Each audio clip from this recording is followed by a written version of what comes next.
Eu sou Antônio Escorcio Pacavira, angolano, ok?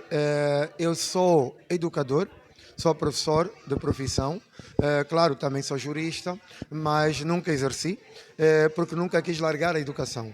Eu tenho um compromisso com a educação, sinto que a educação é minha missão e eu sou um sacerdote da educação. A nível de funções, eu sou presidente nacional do ensino particular em Angola, mas trabalhei na rede pública durante muitos anos. Foi a minha escola, o meu aprendizado vem da rede pública. Sou também o presidente da CAEP, que é a Confederação das Escolas do Ensino Particular na CPLP, que é a Comunidade dos Países Falantes de Língua Portuguesa. Ok, sou mantenedor de um colégio em Luanda, Colégio Real Século XXI, onde eu crio modelos disruptivos para a educação e que atendem à necessidade neurológica das crianças da geração alfa. Eu defendo que o currículo deve ser preparado para atender à necessidade do aluno, perfil do aluno, e não apenas da sociedade, como vem acontecendo muito a nível mundial. Só dessa forma é que a gente prepara o aluno para a vida. Ok? Trabalhando desde microprojetos a projetos de médio porte, e quando ele chegar à universidade ele está pronto para trabalhar com projetos que vão impactar a própria sociedade. Então eu sou um defensor da educação de qualidade, do investimento per capita na educação. Os países devem investir por indivíduo e não pela estatística. Ok? O que é que eu vim fazer ao Brasil? Vim a convite, eu estudei aqui na FAAG, e fui convidado para 2 dias aqui, com uma agenda apertadíssima mesmo, mas o momento mais épico foi aqui hoje. Nós estivemos aqui hoje a falar da ancestralidade. Como é que se vivia antes dos escravizados serem trazidos para cá? Como é que eles funcionavam? Qual é a sua origem? E hoje passei aqui para eles que somos todos de origem bantu. Ok? Em África tem vários tipos de povos, tem os iorubás, tem os malês, mas grande parte das pessoas que veio para o Brasil são de origem bantu. E hoje revimos-nos aqui.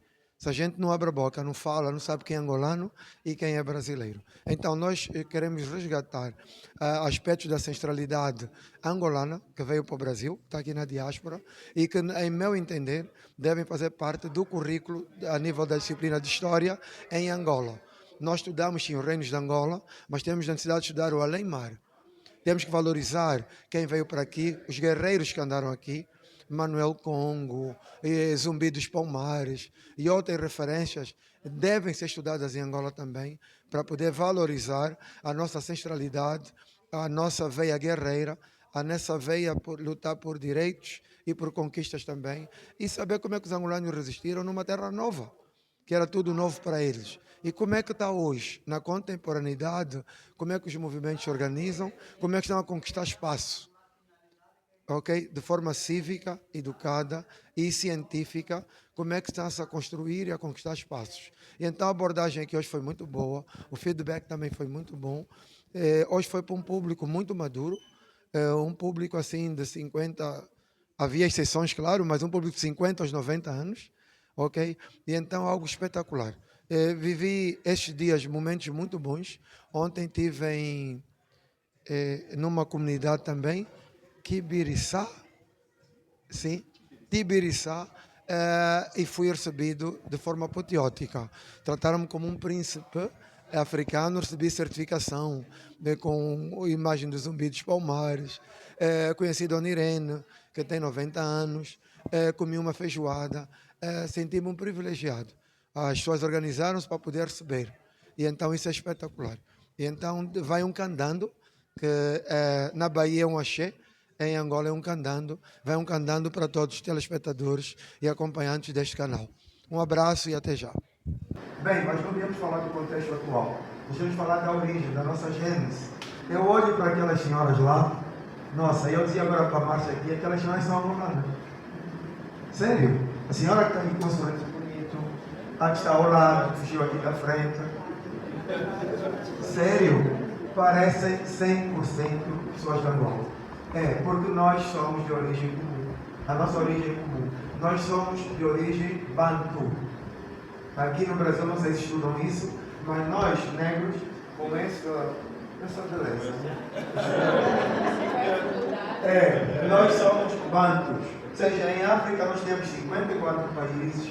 Angola é um dos 54 países africanos é um dos 5 países da África que falam português. Ok? Nós temos Angola, São Tomé, Moçambique, Guiné-Bissau e Cabo Verde. Como país do leste e o Brasil, e um novo país que é a Guiné Equatorial, foi o único colonizado por Espanha e que também, por uma convenção, está dentro da CPLP. Tá? E então, nós somos uma comunidade de 9 países que falamos português. Existem na Índia algumas áreas como Goa, Dio, Damão. Eu nasci num bairro que eu cresci, se chama Terra Nova, em Angola e Luanda, e os nomes do bairro são nomes de Portugal. Alentejo, Goa, tem uma parte que são os nomes da Índia também. Então, em algumas áreas da Índia fala-se português. E para quem acompanha Portugal, quem acompanha a Europa, uma das suas, se calhar hoje a segunda pessoa mais poderosa da Europa, é o António Costa, que foi primeiro-ministro de Portugal e ele é de origem de uma dessas cidades que eu citei da Índia. Então, nós estamos num mundo inclusivo.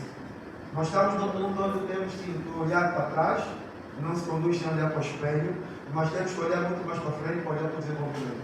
E esse desenvolvimento é feito por todas as raças. E deve ser feito por todas as raças.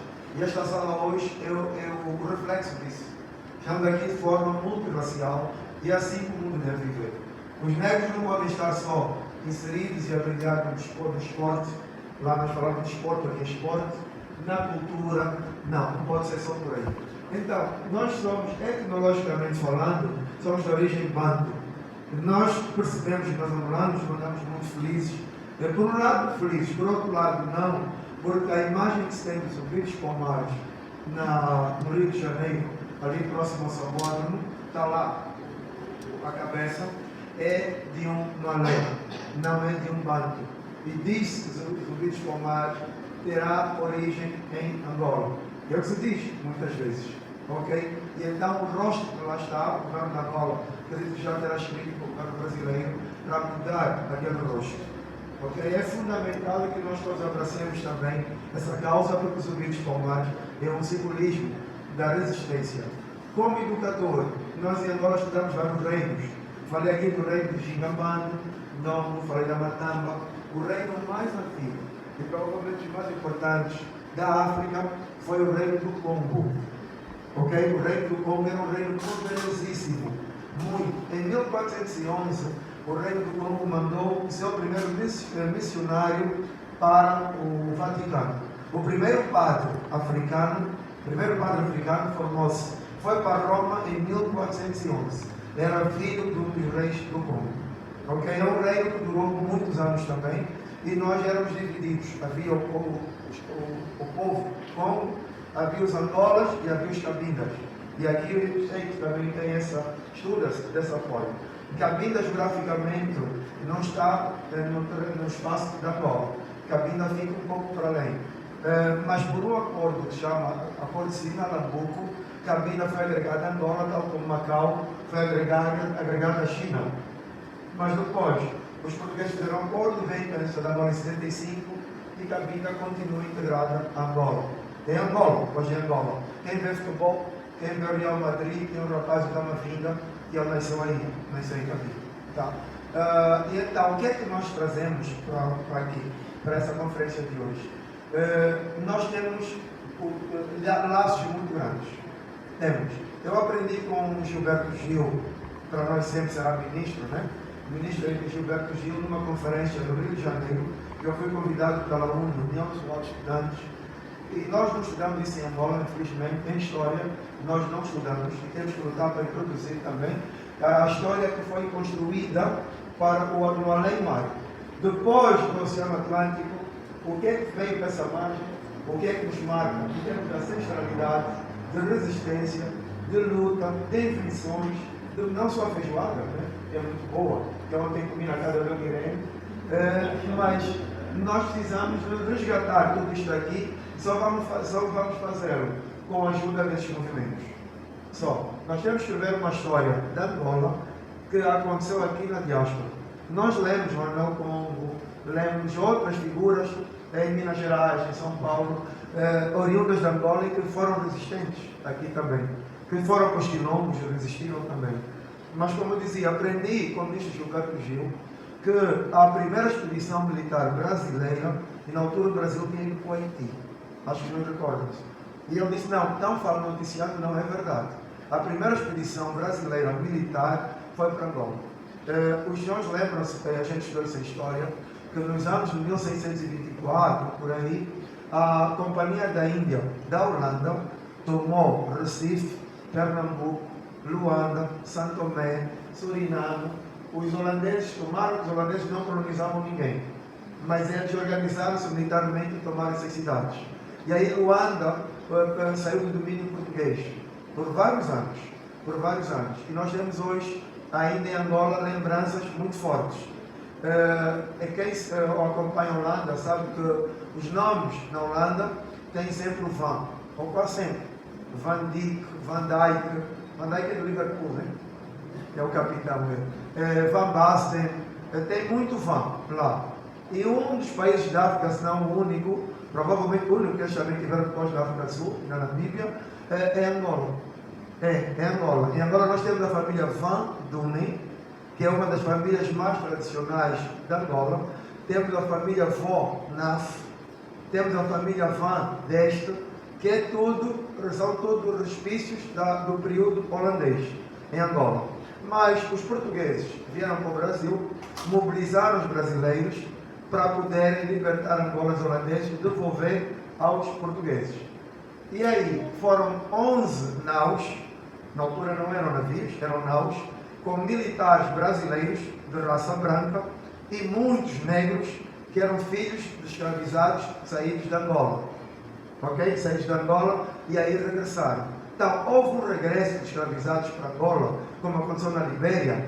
Os americanos libertaram muitos escravos, mandaram para a Libéria e formaram na África a Libéria. E a Libéria, os liberianos têm nomes americanos. George Weah, George, sei lá, temos nomes assim até hoje. Tem a bandeira, que é uma réplica da América também. E aquilo deu-se pelo regresso de escravizados à Libéria. Em Angola nós não estudamos se houve algum regresso ou não. Porém, nessa fala de Gilberto Gil, nós percebemos que houve um regresso. Há pessoas que vieram para cá e que regressaram de forma direta ou indireta. Ou o pai ou o filho regressou para poder libertar e acabaram ficando. Quem comandou essa expedição chamava-se Salvador Correia de Sá. Ok? Em Angola há uma escola enorme e com este nome Salvador Correia. Teve esse nome Salvador Correia. Eram grandes figuras. O ex-presidente de Angola, José Eduardo dos Santos, estudou lá também nessa escola. E então tinha esse nome para enaltecer o feito de Salvador Correia de Sá, que se correu com os holandeses e entregou Angola Luanda novamente aos portugueses.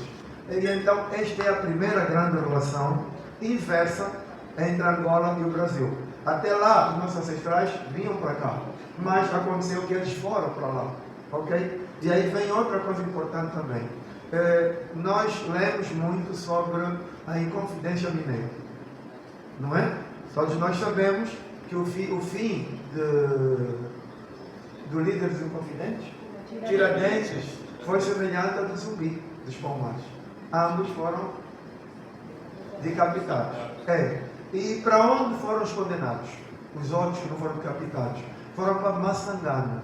Massangana fica perto de Luanda, é uma região onde foram deportados os senhores da Inconfidência Mineira. E é lá onde morreram. Ficaram lá anos, assim de forma muito réia e desprezível, e controlado pelos portugueses. E então foram para lá e um ou outro foi para Moçambique também. Então a nossa ligação, ela é muito maternal. Maternal por quê? Porque a nossa gênese, ela foi trazida para cá e por conta da colonização, ela em Angola desapareceu. O colonialismo acabou com a nossa ancestralidade. Quando eu vou ao Rio de Janeiro e também aqui para São Paulo, algum terreiro, vou a algum quilombo, eu percebo que nós existimos ali. A nossa gente está lá. Eu tive no quilombo de Santana, que fica em Cotia, quem sai do Rio para São Paulo, e eu percebi que o modus vivendi é semelhante ao do interior de Angola, das zonas bem desenvolvidas. Pegar lenha para cozinhar, a caça, tudo aquilo, a forma como se cultiva. E depois eu fui lá pela Unirio, tá? E fazer um trabalho de pesquisa pela Unirio, e eles tinham um livro com muitas expressões de uma língua que se chama Umbundo, que é a zona do rei Equipe. ok? E eles têm ainda lá um bocado dessa língua também. Então nós temos muito para resgatar daqui do Brasil para levar para Angola. Mas de forma isolada nós não vamos poder fazer. O trabalhar com os políticos nós não vamos conseguir fazer. Nós temos que nos aliar aos senhores. Temos que nos aliar a esses movimentos para, junto de cientistas, resgatar tudo o que é importante daqui e levar para Angola. Eu vou lutar bastante para isso. Eu sou uma figura respeitável em Angola. Aí no meu currículo faltou uma coisa, já era um pouco antigo, que é a condecoração que eu recebi o ano passado. Angola fez 50 anos. E tal como frisou, o primeiro país, Angola tornou-se independente por volta da meia-noite, pouco antes da meia-noite do dia 11 de novembro de 75. Menos de uma hora depois, o Brasil reconheceu Angola. E depois veio a Itália também. Mas o primeiro foi o Brasil. Foi. Então a nossa relação é extraordinária. E hoje, por via das televisões, nós nos aproximamos muito. Mas quem não pesquisa, quem não investiga, percebe que a vida é o que aparece numa novela.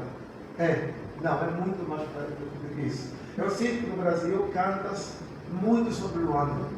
Há muita música brasileira que entra Luanda, Benguela. E eu digo lá em Angola, se tocarmos músicas brasileiras fora de Angola, a rádio vai tocar 24 horas e não vai repetir. Então nós somos muito valorizados aqui, do ponto de vista cultural, que é um tema dessa noite também. Nós temos, e eu também frequento Madureira, no Rio de Janeiro. Eu falo com o pessoal do Império Serrano. Eu conheci a tia Maria do João, ok? Não conheci o mestre Darcy, que era irmão dela, mas eles tinham certeza que eles eram oriundos de Angola.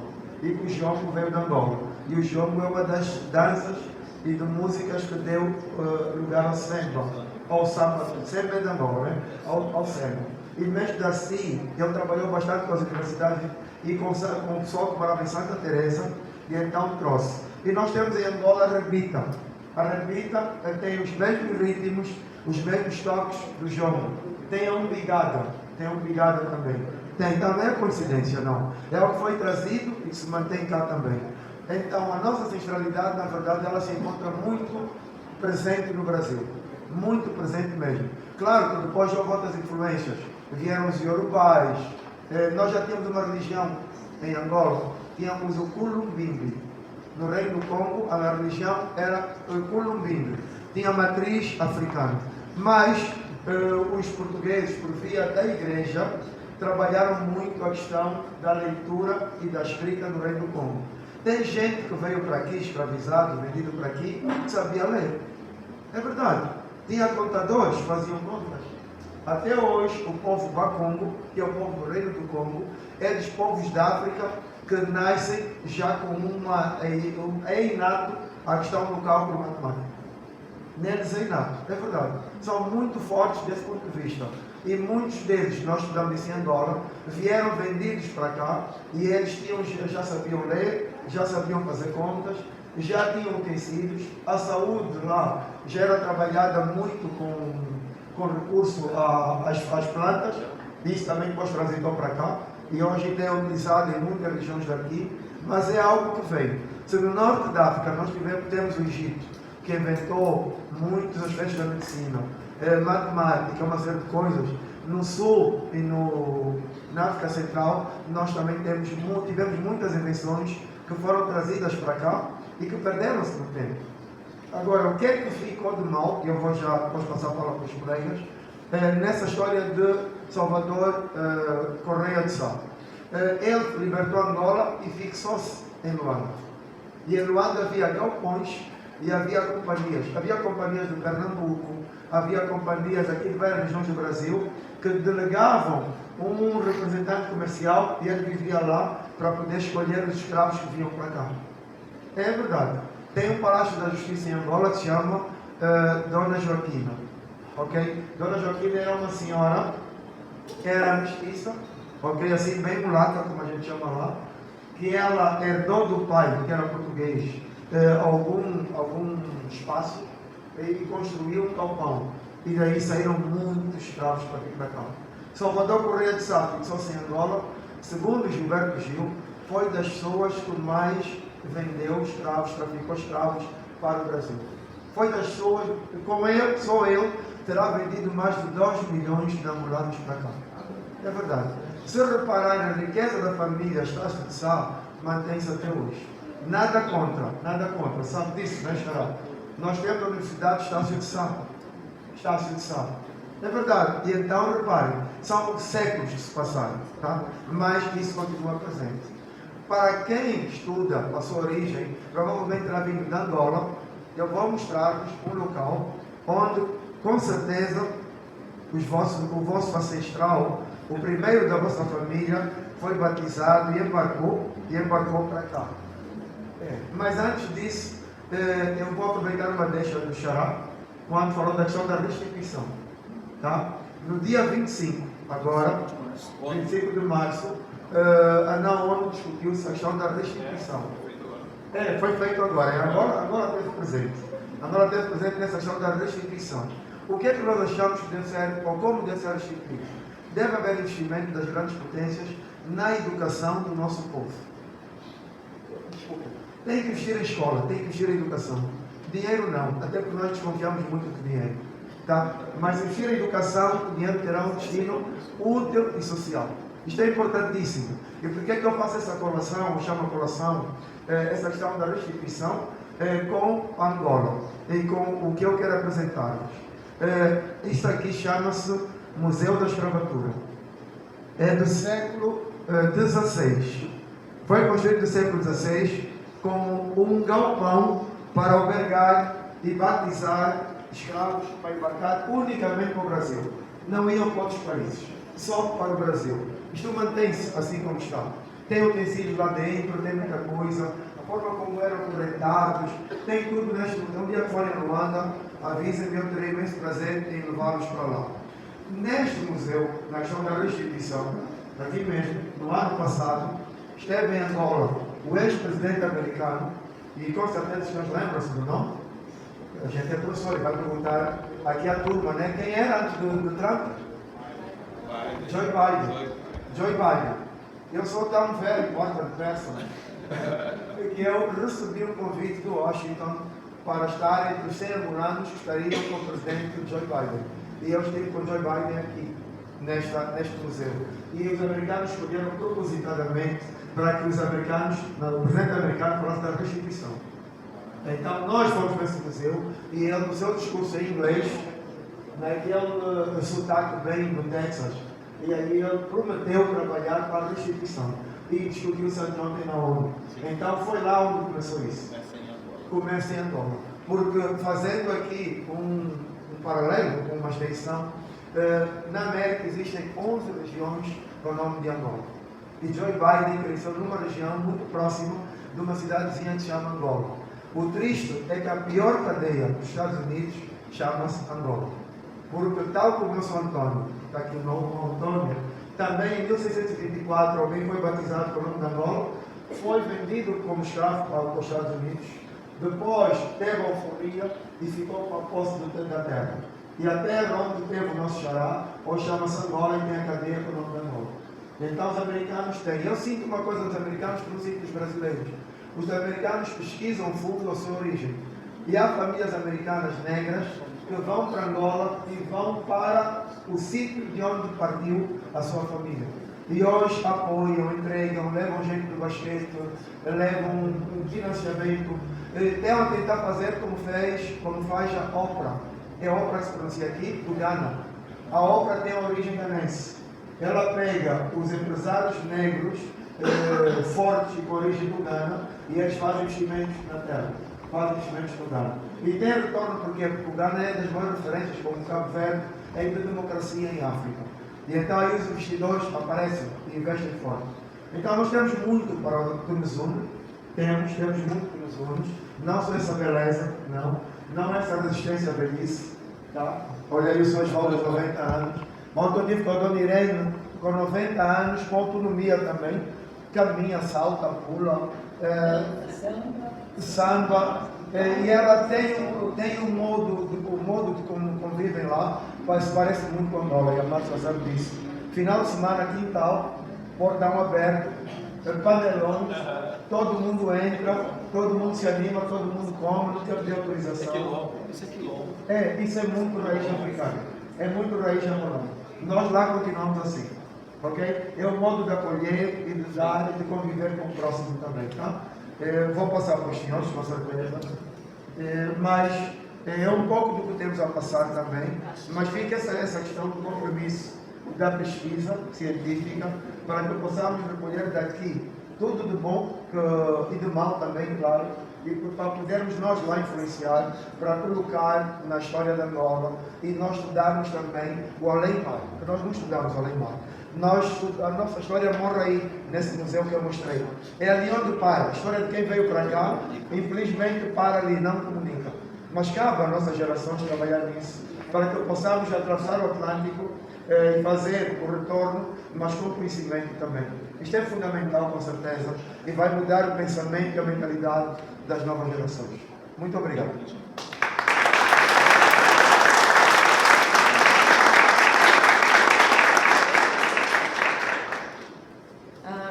Eu digo sempre, a gente aprende qualquer fala do Dr. Pacaville a gente aprende. De certa maneira, eles partiram desse ponto do Museu da Escravatura, que recentemente a Melisa e a Cris estiveram lá, e todas as vezes que eu vou para Angola, eu vou para ali, porque é um local de reflexão, fico olhando aquilo, o mar lá na frente, imaginando aqueles navios saindo dali, e é sempre um momento de muita reflexão. Felizmente, nós temos agora a vinda também de angolanos que vêm para buscar uma oportunidade de estudar aqui na FAAG, a partir do intercâmbio que nós estamos fazendo. Já fazíamos antigamente, antes da pandemia, né? Paramos durante a pandemia e vamos retomar agora. Só que dessa vez eles vêm de avião, eles vêm com a oportunidade de fazer uma graduação, de trabalhar e ter o seu próprio sustento. E a FAAG oferece a bolsa de estudo e oportuniza um colégio de destaque também lá em Angola, que é o Colégio Árvore da Felicidade, onde os meninos, os miúdos, são extremamente capazes, diferenciados, especiais e estão vindo para cá agora, nesse momento. São 40 meninos que estão vindo para cá, meninos e meninas, para estudarem aqui. Devem chegar, se tudo der certo o visto, né? Agora em abril. E vamos ampliar esse projeto, né, na medida do possível, na medida que a gente possa absorver isso, e recebê-los aí de uma forma totalmente diferente, com muito carinho, de braços abertos, com muito respeito e muito feliz por esse projeto.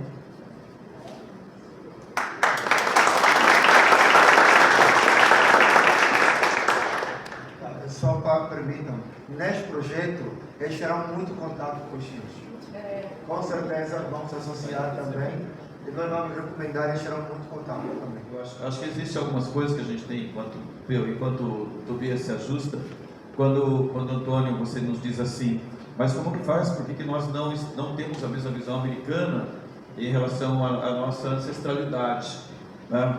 Então, assim, digo, é importante, em casa, os meus filhos, nossos filhos, não meus, mas nossos filhos, já estão fazendo teste de DNA para chegaram também até Angola. Isso é muito bom. Isso é muito bom. Nós viemos, uma parte chegou em Minas Gerais e já chegamos lá em Angola no nosso caminho. Mas observe o seguinte, Brasil, nós temos uma pessoa que entrou para a história, Rui Barbosa, ele destruiu a nossa história. Em nome de uma coisa chamada ética, em nome de uma coisa chamada direito, qualquer outra coisa, que ele possa ter dito naquele tempo. Mas ele destruiu a nossa história, queimou todos os arquivos.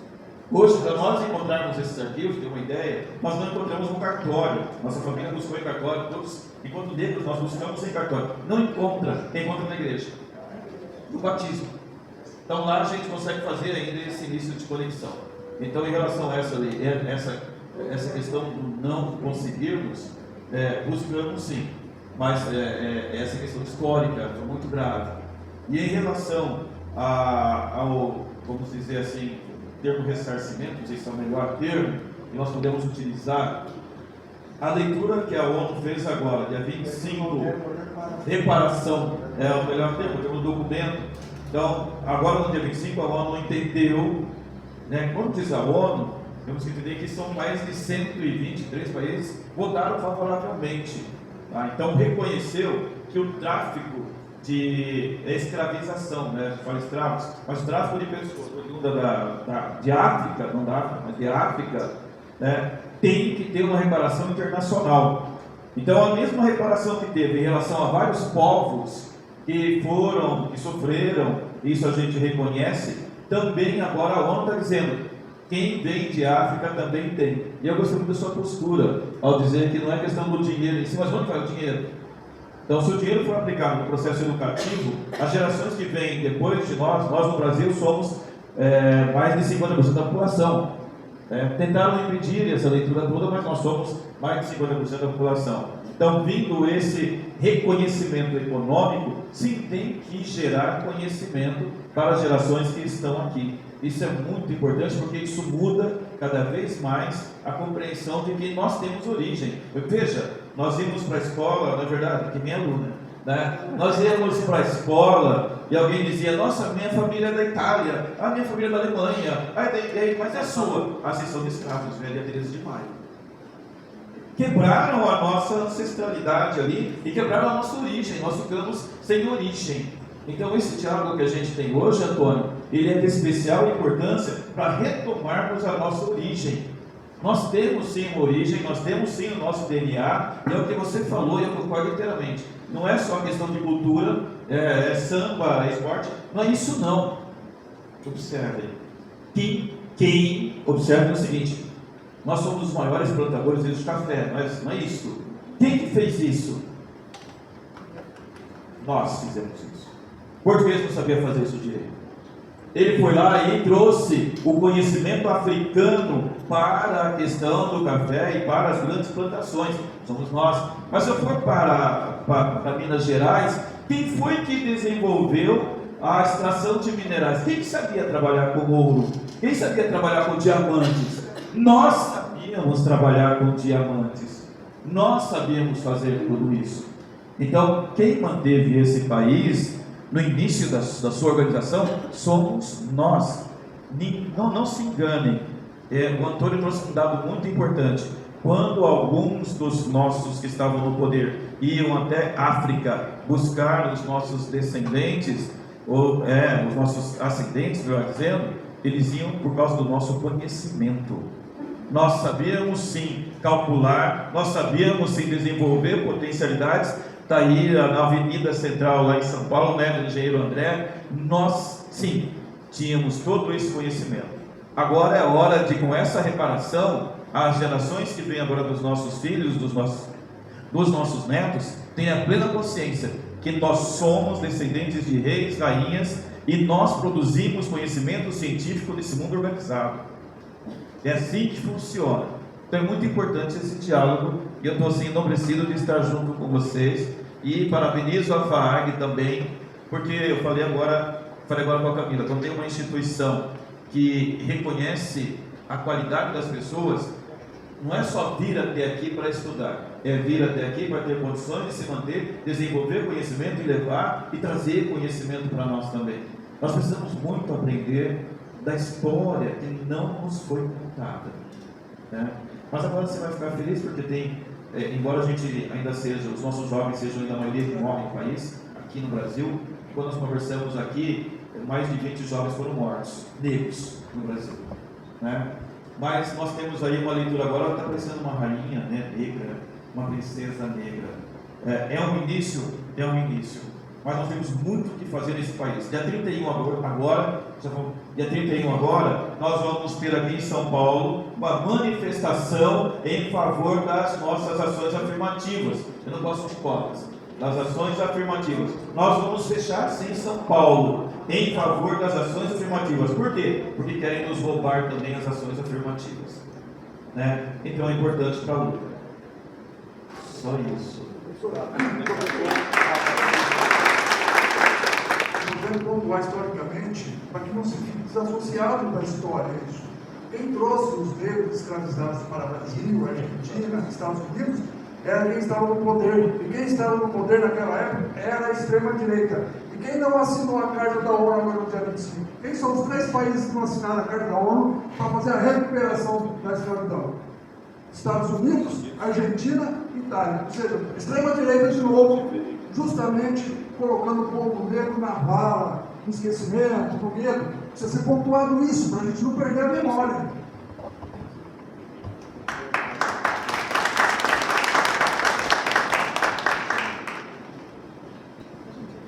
Alguém tem uma galinha de Angola em casa? Sério, alguém tem uma galinha de Angola em casa? Tem? Ah, que bom, que bom, que bom. Sabem que o nome do Porto das Galinhas, ou de galinhas aqui no Brasil, tem a ver com a galinha de Angola? Tem. Porque quando o Parlamento Britânico, ao contrário do da extrema-direita, em 1867, decretou a 25 de março o fim da escravatura, os ingleses colocaram navios em todo o Oceano Atlântico a patrulhar para poder resgatar os escravizados. Na altura não eram escravizados, eram potenciais escravizados, e devolviam ao continente. Os ingleses faziam isso, é verdade. Nos anos de 1850, de Angola ainda saíam escravos para o Brasil, para Cuba, e do Brasil eles saíam do Porto de Galinhas, vinham para o Porto de Galinhas, colocavam os escravos embaixo, ok, por cima, só galinha da Angola. E aquilo era só galinha que ali anunciando, e pronto, e então confundiam, por isso ele chama Porto de Galinha. Era galinha de Angola. Felizmente, nós temos muita galinha de Angola lá. Vieram muitas para cá, mas como as galinhas reproduzem rápido, a gente tem que pular. Outra coisa que nos une muito, por exemplo, no Rio de Janeiro, e que nós lá estamos, eu tenho estado a lutar um bocadinho contra, é uma região perto de Campos, okay, que se chama Quissamã. Quissamã. Existe Quissamã no Rio de Janeiro, ok? Perto da região de Campos. Por que Quissamã? Porque um escravizado, ao fugir, já aqui no Brasil, chamaram-lhe e ele lhe perguntavam como se chamava. E ele foi dizendo Quissamã, Quissamã. Ele dizia que vinha de Quissamã. Quissamã, em Angola nós temos uma região que se chama Quissamã. Não é, rapazes? Ontem a igreja da Mochima. Vai lá o Papa agora, o Papa Leão. O Papa Leão vai lá agora em abril, nessa igreja. Essa região se chamava, até agora, escrevia-se Quissamã, em Angola sempre escreveu Quissamã. Aqui no Brasil colocaram acento agudo e ficou Quissamã. Aí em Angola teve um governante, acho super inteligente, iluminado, mudou a grafia. E então no Brasil continuamos a escrever na forma original e em Angola alterou. E nós temos essa luta para resgatar a grafia que se usava para manter a originalidade. Então tem isso também. É muita coisa que nós temos que nos une, na verdade. Muita coisa desapareceu, mas o que ficou precisa ser resgatado. Precisa. Nós temos uma riqueza cultural imensa, uma riqueza linguística, e nós agora estamos tão felizes em Angola com uma novela da Globo. Eu não sou noveleiro, mas na minha preparação para vir para cá eu assisti. Não tem tradução, claro, mas usam algumas expressões do Quimbundo, que é uma região de Luanda e Centro. E eu ouvia Dias do Rei, o Lázaro Ramos, o outro, e ele dizia Giculo Messo. Meu povo, Giculo é discutava com o povo. Meu povo, Giculo Messo. Alguém entendeu aqui? Não. Giculo significa abre, Messo significa olho. E ele fez o gesto, claro. E ele disse: ele fez o gesto do olho. E aquilo significa, na língua quimbundo, abre o olho. Então lá em Angola é muito usual essa expressão. Eles dizem: aí, lá aqui é cara, né? Lá é camba. Camba. Oi, meu camba é meu amigo. Meu camba, Giculo Messi. Significa abre o olho. E nós sentimos isso na novela. Na novela tem ao abrir, elas falam de Luanda, na Angola, fala de Cabinda, fala do Congo, e é o que enaltece. E acredito que a partir dessa novela pode criar um novo marco na relação entre Angola e o Brasil, por influência e a força que a mídia, que a mídia tem. Isso é. E pronto, qualquer questão nós estamos prontos também para isso. Tá? Qualquer curiosidade sobre Angola, sobre a nossa banda, nós usamos esse termo também. Tá? Olha, eu sou Flamengo, mas há muitos anos atrás, no tempo do Rincon, havia um Corinthians aí bem forte. Corinthians. Eu vou falar baixinho. Sabe por que eu torcia? Porque na camisa do Corinthians vinha escrito Calunga. E Calunga as pessoas bem angolano. Bem angolano, tem a ver com o cemitério, é o sinistro. Assim, é verdade, é sinistro. Tem a ver com almas, com o cemitério. Calunga significa isso. É verdade. Que maravilha, valiosas contribuições que permanecerão na nossa memória, Dr. Pacavira. É uma honra conhecê-lo, é uma honra tê-lo aqui conosco, nos abrilhantando com a sua presença, com as suas contribuições, nos contando um pouquinho sobre como a educação se articula e, para além da educação, como todas as outras circunstâncias se conectam. Muito obrigada mesmo pela sua presença. Foi uma honra dos colegas. Privilegiada, porque na verdade ele nos contou, né? Doutor Torinho, não me deixe mentir, nós somos representantes aqui da educação, é a história que o livro não nos conta. Essa é a verdade. Aliás, um dos desafios hoje na educação, e eu falo com propriedade, tenho aqui Maristela, Fátima do Portas Abertas, Rodrigo, dentre outros profissionais liberais e educacionais, diretora Gabi. Um desafio constante nosso, doutor, é desconstruir essa educação que só nos contaram mentiras sobre o nosso povo e que simplesmente nos escondeu contribuições valiosas, sobretudo sobre a construção do nosso país.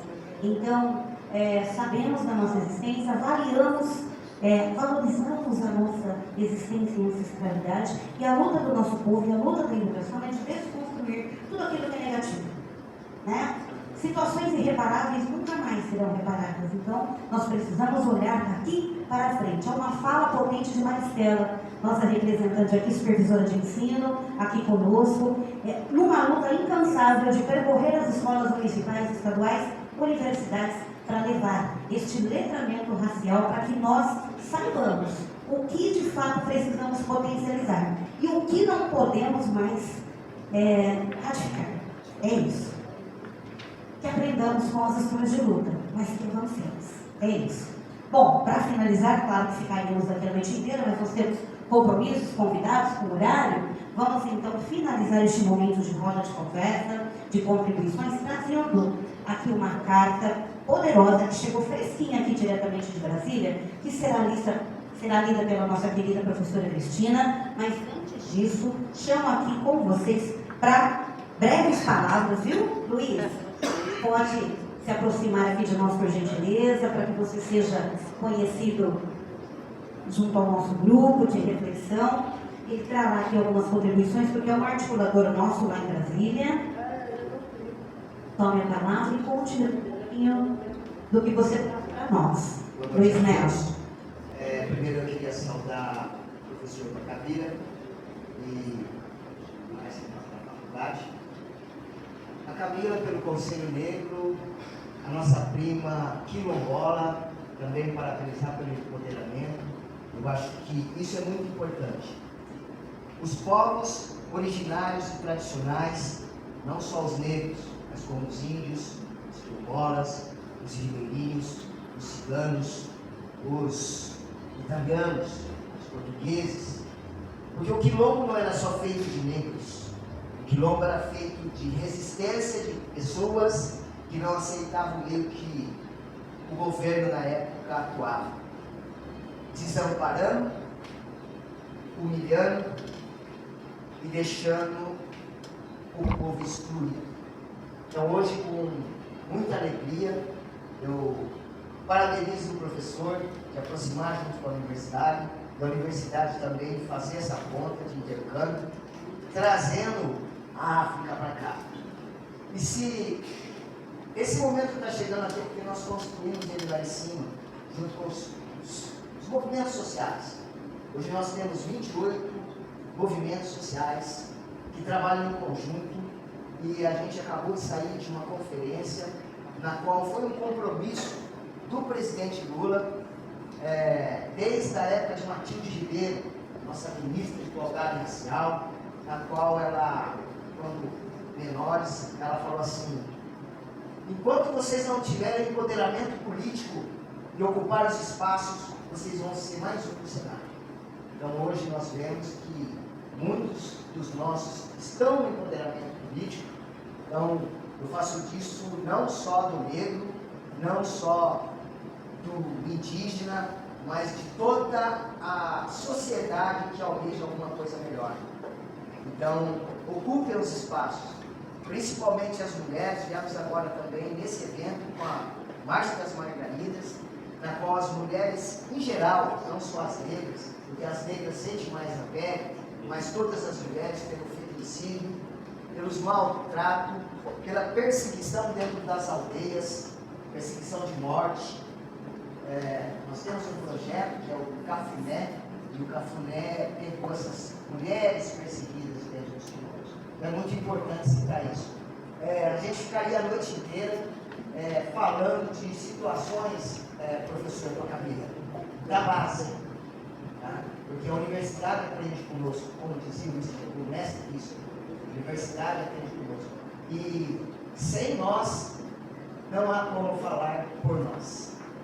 Então a gente respeita a Convenção dos Povos, o Tratado Internacional 69, para que a gente esteja inseridos em todos os espaços de discussão, diálogo, com liberdade de voz, tá bom? Está aí uma carta dos movimentos sociais, vocês prestem atenção.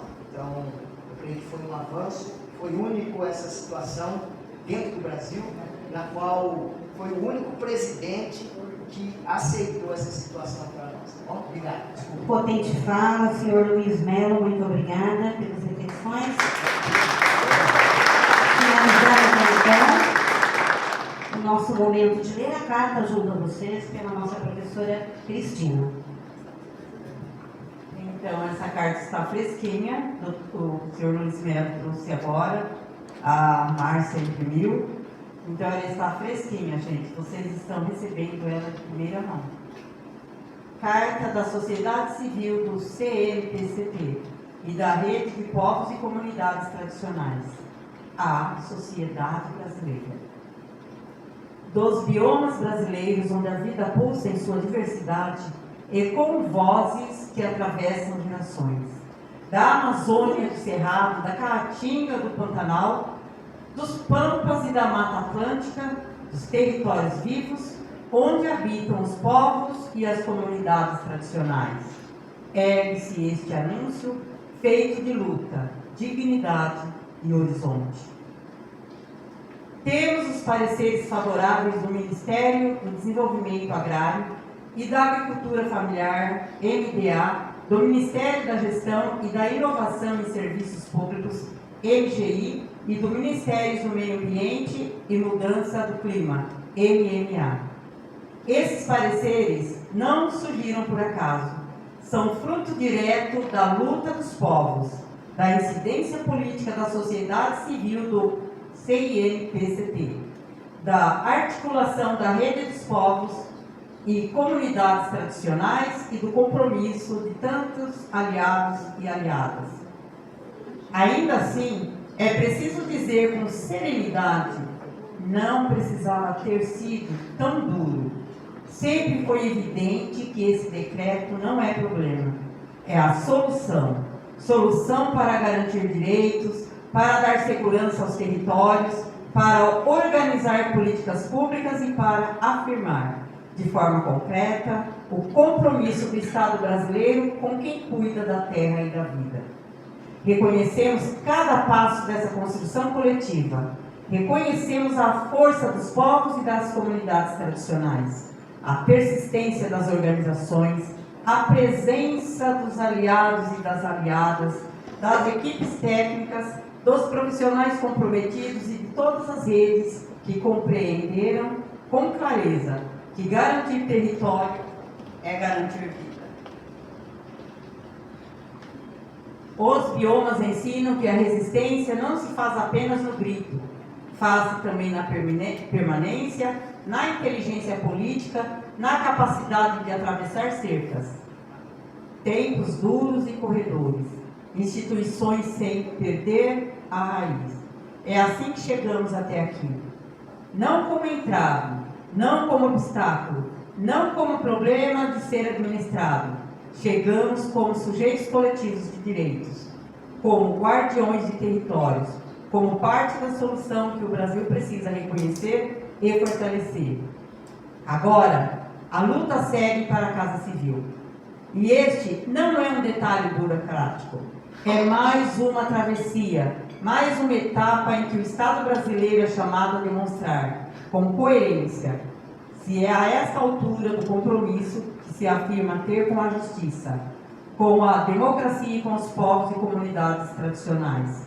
A Casa Civil recebe, agora, não apenas um processo, recebe a densidade de uma história coletiva, recebe a urgência dos territórios pressionados, recebe a expectativa legítima dos povos que há muito transformaram resistência em proposta, cuidado em política e permanência em futuro.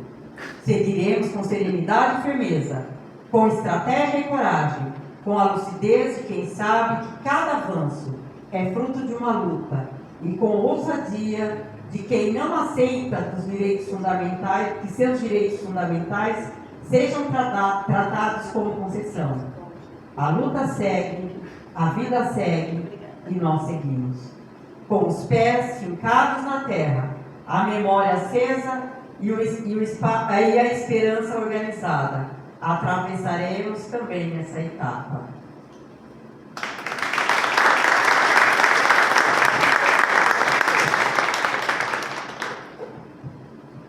E agora, para finalizarmos este valioso momento de contextualização, de muita cultura, de compartilhamento de saberes, vamos então nos preparar e receber aqui o nosso protagonista do samba, da cultura, do empoderamento, do Ziriguidum, Tobias III.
época da pandemia, que era uma época que todos acabavam ficando em casa, as escolas fechadas, os trabalhadores tinham que ficar em casa restrito, a FAAG, que já tinha uma parceria, um intercâmbio com o Colégio de Luanda, Colégio Real Século XXI, contratou professores, né, daqui do Brasil para estar dando aula em Luanda. E eu fui uma das professoras que a FAAG contratou para estar lecionando para as crianças em Luanda. E foi um período muito bom, assim, pela experiência que eu tive em poder estar lecionando em Luanda, que África é um sonho, já era um sonho. Eu não estava presente, mas estava próxima às crianças através da comunicação, da internet. E a gente ficou sabendo que até os pais assistiam às nossas aulas. Então foi assim uma experiência especial, uma experiência muito boa. E eu, na época, estava participando de um curso de literatura africana e estava trabalhando em uma antologia, escrevendo, junto com outros escritores, contos africanos. E eu havia prometido às crianças da minha sala de aula que eu levaria ou daria um jeito de entregar o livro para eles assim que ficasse pronto. 5 anos depois, um amigo, Ailton, lá de Luanda, ele se casou e convidou para o casamento. Eu levei o livro na esperança de poder entregar para as crianças, cumprir a promessa que eu havia falado. E eu mantive o contato com as professoras, né, que estavam trabalhando comigo. E quando eu fui para Luanda, eu falei para elas que eu havia trazido um livro e queria marcar um café em algum lugar, porque estávamos em lados bem opostos e bem distantes. Então falamos, vamos marcar um café no meio, cada uma vai até um ponto, né? A gente se encontra, se conhece pessoalmente, porque era tudo virtual.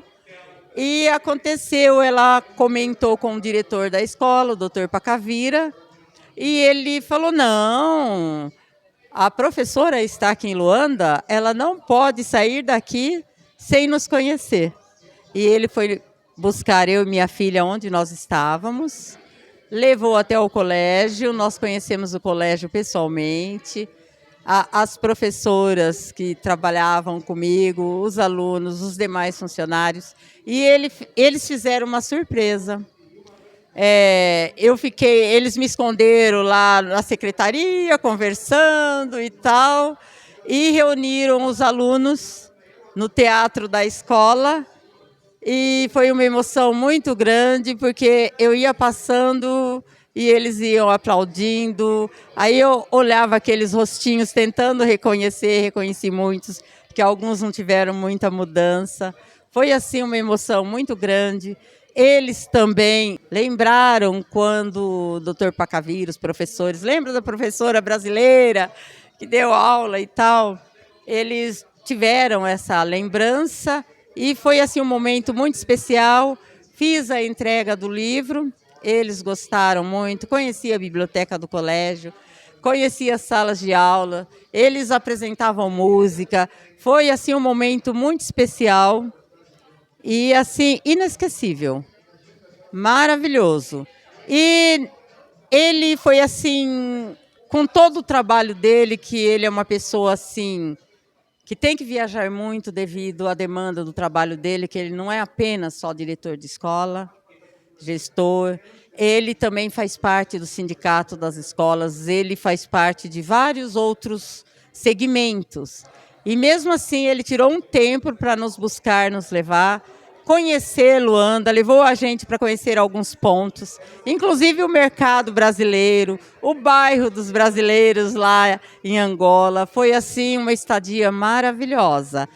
E eu aproveitei para convidá-lo, quando ele viesse ao Brasil, para estar aqui em Bauru, no caso, para a gente fazer assim, um trabalho junto com o Ibaré e Cosé, que é uma instituição que eu faço parte, eu e a minha filha, nós que criamos, e também o Conselho da Comunidade Negra, que também fazemos parte do Conselho da Comunidade Negra. Então, seria assim uma palestra maravilhosa. Mas passou o tempo, até acabei esquecendo, e de repente a Márcia, dona da instituição aqui, FAAG, liga falando que o Dr. Pacavira estava em Bauru e que ele estava esperando o meu evento. Eu falei para ela, o evento é ele. Ele é o evento, porque ele tem muito a acrescentar, muito a ensinar. Nós aprendemos muito com ele, porque ele tem um conhecimento muito vasto. Ele percorre o mundo para escolher uma forma melhor de educação para adaptar no colégio dele. Então, o colégio dele é um colégio muito moderno, especial, porque realmente é a cara dele, ele deu a personalidade dele ao colégio. Há um mês atrás ele esteve na Alemanha também, pesquisando, ele vai à França, ele vem ao Brasil, conhece as nossas leis aqui do Brasil, até porque ele também fez cursos aqui na FAAG. Ele fez algumas pós-graduações, então ele levou esse conhecimento, essa bagagem, para o colégio dele. E sempre está em vários lugares onde ele sabe que tem uma forma de ensino diferente, ele vai, ele pesquisa e ele procura levar para a escola dele. E então, na realidade, ele é o evento. E quando ele falou que estava aqui, vamos criar um evento. E nessa hora eu agradeço a todos os amigos que contribuíram. A Márcia falou que poderíamos fazer aqui na FAAG, e nós realizamos o evento aqui na FAAG, com o auxílio assim, de vários amigos, vários parceiros. Eu não vou citar nomes para não correr o risco de esquecer de alguém, mas eu sei que cada pessoa que esteve aqui, e se tiver a oportunidade de ver essa matéria, ele vai lembrar que esteve aqui e contribuiu para que esse evento acontecesse.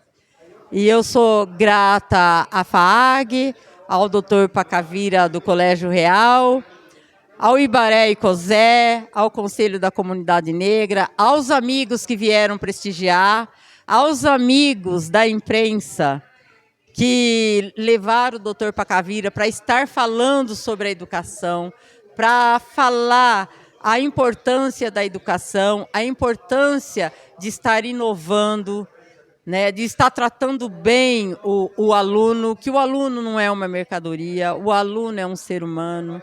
Então, é muito importante isso. E os gestores, na próxima vez que ele tiver a oportunidade de estar aqui no Brasil, seria importante estar para ouvir também e fazer essa troca de experiência. Porque a gente sabe que a educação é movimento. A educação ela não se faz sozinha. Então, quando nós nos movimentamos, quando nós procuramos fazer o melhor, as coisas boas acontecem. Olá, eu sou Márcia Vazoler, mantenedora da FAAG, e hoje nós tivemos uma noite muito especial aqui na FAAG, com a presença de pessoas ilustres, inclusive da participação do Dr. Pacavira, que é de Angola, país no qual a gente tem uma parceria já desde 2008, 2009, e eu queria contar um pouco para vocês sobre um projeto novo aqui da FAAG. Nesse momento, nós estamos trazendo para cá, para estudar aqui no Brasil, 40 alunos angolanos, e eles vêm já com uma bolsa de estágio remunerado. E por que surgiu a ideia de fazer um projeto como esse?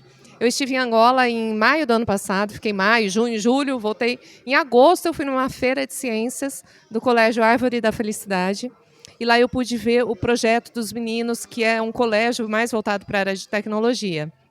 Eles são meninos muito capazes, muito especiais, e eu pude ver a produção científica deles naquele momento. E fiquei muito empolgada com tudo aquilo que eu estava vendo. Perguntei para eles, ali eles eram finalistas, né, do ensino médio, como se diz lá, quais eram as perspectivas, se eles iam fazer faculdade, se eles tinham previsão aí de emprego, né? E eles me disseram que não tinham perspectivas, porque o país não oferece emprego, principalmente na área deles, e eles esse colégio está localizado na periferia de Luanda. E é um colégio que é particular, mas a mensalidade é simbólica. Eles pagam $10 de mensalidade para o colégio. Realmente é um colégio bastante especial. E naquele momento eu falei, meu Deus, jovens estão com tanto potencial, vai acabar aqui, vai acabar assim. E aí me ocorreu de conversar com uma empresa aqui no Brasil, a Nelson Pascoaloto, expliquei qual que era a ideia, qual que era o projeto. Eles super abraçaram esse projeto. E aí nós começamos a conversar com o colégio fez uma pré-seleção dos melhores alunos. Aí a FAAG fez o processo seletivo, o vestibular, e depois, na sequência, a ANP fez a entrevista de emprego com eles. E um dos comentários, né, do RH da ANP foi que, de fato, são especiais e se saíram muito melhor na entrevista do que muitos candidatos aqui da nossa região, aqui do Brasil, o que nos trouxe bastante felicidade e a certeza de que vai ser um projeto de sucesso. Então, nesse momento, eles estão aguardando o visto de estudante. Estamos ansiosos, já era para ter saído, mas nós os aguardamos agora em março ou começo de abril. Vamos recebê-los com muito carinho, com muita energia, e eles já vêm para estudar, morar e ter o estágio remunerado na ANP. Então, é muito gratificante, juntamente com o colégio, oportunizar isso para esses jovens. Isso nos traz bastante gratidão e pela possibilidade de proporcionar isso. E quem sabe a gente não expande ainda mais esse projeto, trazendo cada vez mais jovens aí que têm potencial e que não têm oportunidade no país que eles estão.